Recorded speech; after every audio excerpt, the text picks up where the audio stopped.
नमस्कार। षष्ठी आयुर्वेद एवं ज्योतिष में एक बार फिर आपका स्वागत है। आज का मेरा विषय है कि क्या आपकी कुंडली में कालसर्प योग है। अमूमन हर चौथे पांचवें व्यक्ति की दुनिया में कुंडली में कालसर्प योग होता है और वह अपने जीवन में बहुत परेशान होता है। जिस भाव का कालसर्प योग होता है, वैसे मुख्य तौर पर अगर आप बहुत बारीकी से जाएं तो 288 प्रकार के कालसर्प योग बताए गए हैं, लेकिन मुख्यतः 12 प्रकार के कालसर्प योग हैं जिनका हमारे ज्योतिषी मित्र अध्ययन करते हैं, उसके आधार पर फलादेश करते हैं और उससे संबंधित उपाय बताते हैं। सबसे पहले आपको अपनी कुंडली में यह देखना है कि क्या आपकी कुंडली कालसर्प योग से ग्रसित है। यदि ग्रसित है तो आपको उसके परिणाम भी प्राप्त हो रहे होंगे। मैं आपको हर भाव में राहु और केतु की स्थिति के हिसाब से ये बताऊंगा कि किस भाव में जब राहु और केतु आमने सामने होते हैं तो उससे क्या दुष्परिणाम होते हैं। प्रमुख रूप से 12 प्रकार के कालसर्प योग बतलाए गए हैं, लेकिन उससे पहले कुछ चीजें जो आम जनमानस को नहीं मालूम उसके बारे में मैं आपको बतलाना चाहूँगा कि यदि कुंडली में रोचक नाम का योग है, आपको स्क्रीन पर दिख रहा है, ये क्या होता है। शश नाम का योग है, या मालव्य नाम का योग है, या बुधादित्य नाम का योग है। ये सब दिख रहे हैं कौन कौन ग्रहों के योग से ये बनते हैं। अगर ये है तो एक ज्योतिष की मान्यता ये भी है कि कुंडली में जो कालसर्प योग है उसका प्रभाव कम हो जाता है या नगण्य हो जाता है। तो पहली चीज ये याद रखिए। इसके बाद कालसर्प योग होता क्या है, अब ये आप समझ लीजिए। जब कुंडली में राहु और केतु के बीच में, आप स्क्रीन पर देख पा रहे हैं, राहु और केतु के बीच में जब सारे ग्रह आ जाते हैं, मान लीजिए लग्न में लग्न और सप्तम में राहु और केतु बैठे हुए हैं और लग्न से इस तरफ मतलब 12, 11, 10, 9, 8, 7, 6 इस भावों में सारे ग्रह बैठे हुए हैं तो इसको कालसर्प योग बोला जाता है। इसमें भी एक सीधा कालसर्प योग होता है, एक उल्टा कालसर्प होता है। राहु केतु की दाएं तरफ अगर सारे ग्रह बैठे तो वो अलग चीज होती है, बाएं तरफ बैठे हुए तो अलग चीज होती है। तो सबसे पहले अगर आपकी कुंडली में ऐसा कोई योग है, या मान लीजिए कि राहु केतु के आमने सामने बैठ एक तरफ पूरे ग्रह हैं, एक या दो ग्रह बाहर निकले हुए हैं, तो इसको हम बोलेंगे आंशिक कालसर्प योग। जब पूर्ण कालसर्प योग होता है तो उसका प्रभाव उतना ही ज्यादा होता है, लोग उतने ज्यादा लाइफ में परेशान होते हैं। शर्त यह है कि वह किस भाव में बैठा हुआ है। मेरा आज का उद्देश्य यही है कि आपको यह बताना कि किस भाव में राहु केतु के कालसर्प योग का जब निर्माण होता है तो उससे किस प्रकार की आपको परेशानी आती है। इसके अलावा सबसे मुख्य चीज जो अनुभव में आती है कि यदि अष्टम भाव में राहु बैठ जाए और द्वितीय भाव, जिसको धन भाव, कुटुंब भाव बोलते हैं, उसमें केतु बैठ जाए तो बहुत ज्यादा पीड़ा होती है जब राहु केतु की दशा आती है। और वैसे भी एक उतार चढ़ाव लाइफ में चलता रहता है। इसके अलावा जनरल जानकारी के हिसाब से अगर हम जानना चाहें तो वृष लग्न में, मिथुन लग्न में, कन्या लग्न में और तुला लग्न में, इन लग्न के जातकों को जो कालसर्प योग पड़ते हैं, इसके पीछे वैज्ञानिक कारण है, वह भी हमारी चर्चा का विषय नहीं है, तब भी जातकों को बहुत ज्यादा परेशानी झेलना पड़ती है। राहु केतु का अगर यह चक्कर आपकी कुंडली में चल रहा है तो आप निश्चित जानिए कि आपको आसमान पर लेके फिर से जमीन पर ले आएगा, फिर आसमान पर ले जाएगा, फिर जमीन पर ले आएगा, यदि इसके समुचित उपाय ना किए जाए तो। अब आखिर राहु केतु के बीच में सारे ग्रह आ जाने पर ऐसा क्यों माना जाता है कि यह कालसर्प योग है। देखिए, अगर आपने पौराणिक कथा भी सुनी हो तो ये राक्षस जाति के ग्रह थे, फिर इनका वध हुआ, ये राहु और केतु बने। फिर आगे अगर हम देखें तो ये पापक ग्रह, क्रूर ग्रह, तामसिक प्रवृत्ति ग्रह। जब तामसिक प्रवृत्ति के ऐसे ग्रहों के बीच में सारे ग्रह जो हमारे शुभ अशुभ छोटे मोटे बड़े ग्रह सब आ जाते हैं कुंडली के, तो ये सब इसके प्रभाव में आ जाते हैं। इस कारण से कोई भी ग्रह अपना पूर्णतः फल नहीं दे पाता। इस कारण से कहते हैं कि कालसर्प योग हो गया है। यह वो काल रूपी सर्प है, वो आपको बराबर डसता है और आपको मृत्यु तुल्य पीड़ा होती है। जिन्होंने कालसर्प योग को भोगा है वो बहुत अच्छे से जानते होंगे। इसलिए आप भी एक बार अपनी कुंडली चेक कर लें। अगर ये है राहु आपके प्रथम भाव में बैठा हुआ है, द्वितीय में बैठा हुआ है, तृतीय में बैठा हुआ, चतुर्थ में, पंचम, षष्ठम, सप्तम, तो जिस भाव में राहु बैठा होगा उससे ठीक सामने वाले भाव में केतु बैठा होगा। पर अगर वो लग्न में बैठा है तो उसका नाम अनंत कालसर्प होगा, वो द्वितीय भाव के कालसर्प योग से अलग फल वाला होगा। तो हम आज आपको यही बताने जा रहे हैं कि जो 12 प्रकार के कालसर्प योग होते हैं, इनके क्या प्रभाव लाइफ में होते हैं, आप इनको कैसे जानेंगे। सबसे पहले हम बात करते हैं कि यदि आपकी किसी भी लग्न की कुंडली हो, आपकी राशि कुछ भी हो, वो आंशिक कालसर्प योग हो सकता है, वो पूर्ण कालसर्प योग हो सकता है। लेकिन यदि किसी भी लग्न में, लग्न मतलब जो मुख्य कुंडली में आपको यहाँ स्क्रीन पर दिख रहा है, तो लग्न कोई भी हो, राशि कोई भी हो, इससे कोई फर्क नहीं पड़ता। किन लग्नों में ये बहुत ज़्यादा प्रभावशाली होता है, बहुत ज़्यादा दुखदायी परिणाम देता, ये मैं आपको बता चुका हूँ। अब हम विस्तृत रूप से जानेंगे कि ये 12 प्रकार के कालसर्प योग होते क्या हैं और ये किस प्रकार आपको दुख देते हैं। तो सबसे पहले हम चर्चा करेंगे, आपकी कोई भी लग्न हो, मेष से लेके मीन तक कोई भी लग्न हो आपकी हो, लग्न क्या होती है स्क्रीन पर आपको दिख रहा है, वहाँ गोला दिख रहा है, ये लग्न कहलाता है। पिछली श्रृंखला को हम आगे बढ़ाते हैं। पिछले एपिसोड में मैंने आपको बताया था लग्न से लेकर चतुर्थ भाव में यदि कालसर्प योग बन रहा है तो इसके लिए आप क्या इसके लक्षण होते हैं और किस प्रकार की परेशानी लाइफ में आती है। अब हम आगे बढ़ते हैं। आज मैं आपको बताऊंगा कि पंचम, षष्टम, सप्तम और अष्टम भाव में अगर कालसर्प योग बनता है तो इसमें किस प्रकार की लाइफ में परेशानी आती है और क्या उसके लक्षण होते हैं। देखिए, पंचम भाव विद्या, बुद्धि, संतान, कम्युनिकेशन, आपकी पद प्रतिष्ठा, बहुत कुछ को लेकर आपके जीवन में निर्धारित करता है। लेकिन सबसे बड़ी चीज़ पंचम से संतान का भी निर्धारण किया जाता है। तो पंचम भाव में जब राहु बैठता है और एकादश यानी लाभ भाव में जब केतु बैठता है तो इसे पद्म नामक कालसर्प योग कहते हैं। तो सबसे पहले इससे जो चीज़ प्रभावित होती है वह संतान का ना होना होती है। यदि स्त्री है और यह कालसर्प योग बन रहा है तो संतान जब नहीं आती, आप मेडिकल साइंस में उसकी चेकअप करवाते हैं तो डॉक्टर बोलता है कि इनके फेलोपियन ट्यूब में ब्लॉकेज है। राहु सबसे बड़ी चीज़ ये पैदा कर देता है। सबके उपाय हैं, ज्योतिष में ऐसा कोई ग्रह नहीं, कोई बाधा नहीं जिसका उपाय नहीं है, इसलिए घबराने की कोई जरूरत नहीं। लेकिन ये समस्याएं आती हैं, लाख टेस्ट करवा लो, लाख औषधि दवाई करवा लो, लेकिन राहु ग्रह की जब शांति हो जाती है तो संतान भी पैदा होती है। पहली चीज, संतान का सुख नहीं मिल पाता। फिर संतान तो हो गई पर पुत्र संतान चाहिए, पुत्र संतान चिंता बनी रहती है। तो संतान पेट में आती तो है लेकिन ठहर नहीं पाती है। फिर या तो किसी कारणवश, पढ़ाई के कारण, व्यवसाय के कारण, नौकरी के कारण, किसी भी कारण से संतान दूर चली जाती है। संतान वृद्धावस्था में दूर चली जाती है, उसकी पत्नी आती है, कुछ विवाद होते हैं, एडजस्ट नहीं हो पाता आपस में और संतान से दूर होना पड़ता है।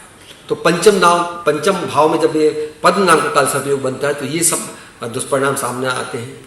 मित्र दगाबाज मिलते हैं, इसके अलावा जुए सट्टे की लत लग जाती है और जो शेयर बाजार का अध्ययन किया जाता है वो भी पंचम भाव से किया जाता है। इसके अलावा गुप्त रोग हो जाते हैं, हर कार्य में जातक को असफलता मिलती है, शारीरिक अंगों में चोट लग जाती है, कभी कभी इतना ज़्यादा दुष्परिणाम होता है कि कारावास भुगतने तक की स्थिति बन जाती है। एक बात जो विशेष रूप से मैं कहना चाहूँगा कि जिन जातकों की कुंडली में पंचम भाव में जब पद्म नामक कालसर्प योग बनता है तो सबसे बड़ी चीज़ जो है, जो ऐसे जातक को अगर आपकी कुंडली में यह योग है तो आपको बिल्कुल ध्यान रखना चाहिए कि आपको लाइफ में, अपनी ज़िंदगी में स्वेच्छाचारी नहीं बनना। जो मन में आए कर लिया, जो मन में आए बोल दिया।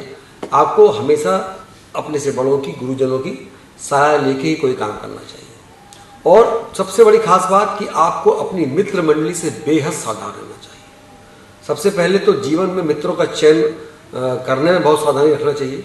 यदि आपके बहुत सारे मित्र हैं तो आपको उन पर बहुत ज़्यादा विश्वास नहीं करना चाहिए। बहुत सोच विचार करके, अपने विवेक से निर्णय लेके ही उन पर विश्वास करना चाहिए। अन्यथा आपको धोखे अवश्य मिलने वाले हैं, क्योंकि यह इस कालसर्प योग की नियति है। अधिकतर लोग आपको विश्वासघाती मिलेंगे, अपना उल्लू सीधा करने वाले मिलेंगे, आपको धोखा देने वाले मिलेंगे, आपसे काम निकालने वाले मिलेंगे। इसलिए आपको इस चीज़ का बेहद ख्याल रखना चाहिए। अब हम बात करते हैं लग्न कुंडली के छठे भाव में बनने वाले कालसर्प योग की। इसे महापद्म नामक कालसर्प योग बोला गया है। छठा भाव ऋण, लोग, शत्रु, कर्जा, मुकदमा, नाना, घर का कुआं, बहुत सारे भाव से देखे जाते हैं। तो सबसे बड़ी चीज होती है स्वास्थ्य। ऐसे जातक का जिसकी कुंडली में ये काल सर्प योग होता है, महापद्म नामक काल सर्प योग होता है, उसका स्वास्थ्य ठीक नहीं रहता।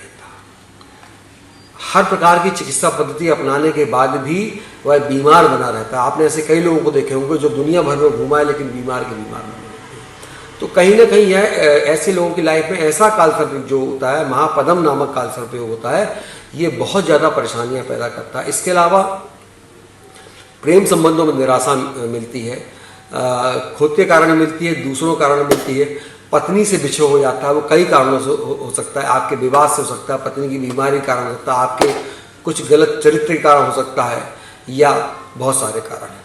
इसके अलावा मन में बहुत निराशा होती है, यात्राएं बहुत ज़्यादा होती हैं, नाना पक्ष से बहुत सहयोग नहीं मिलता है, नाना पक्ष से निराशा मिलती है, और कार्यों में लगातार रुकावटें, शत्रु हमेशा परेशान करते हैं।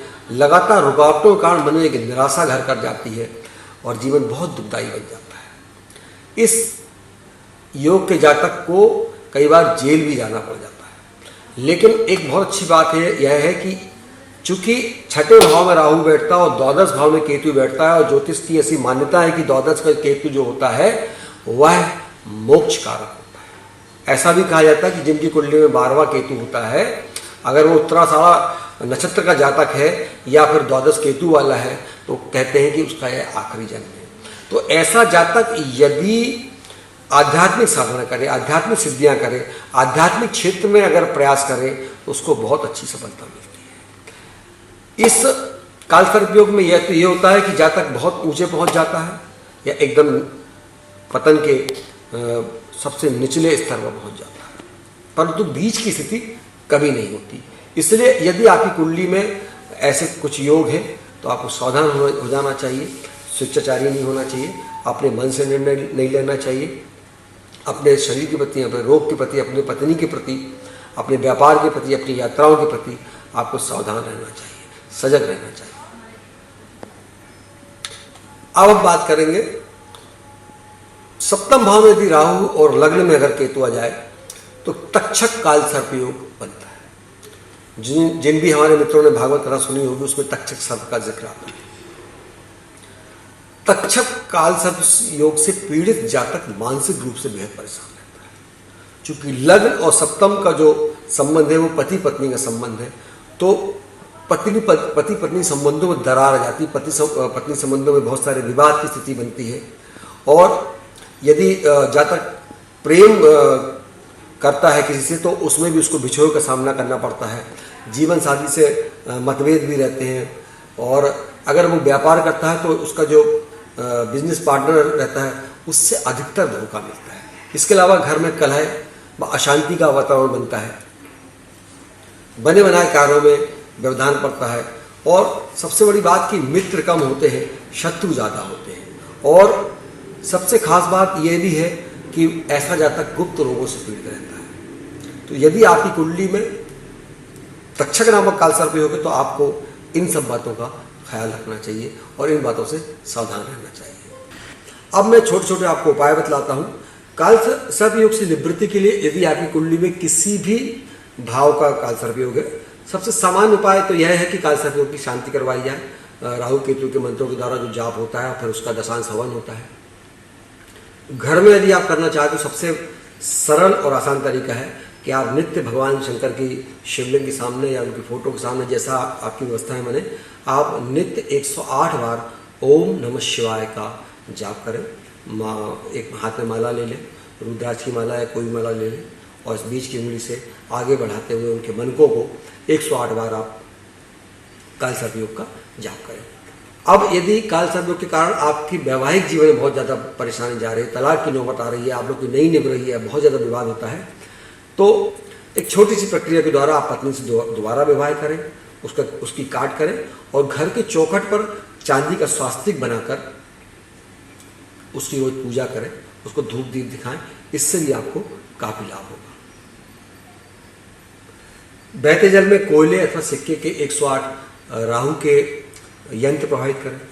राहु के मंत्र ओम भ्राम भ्रीम भ्रौम सह रायवे नमः, इसका प्रतिदिन 108 बार जाप करें, अथवा महामृत्युंजय मंत्र का नित्य 108 बार जाप करें।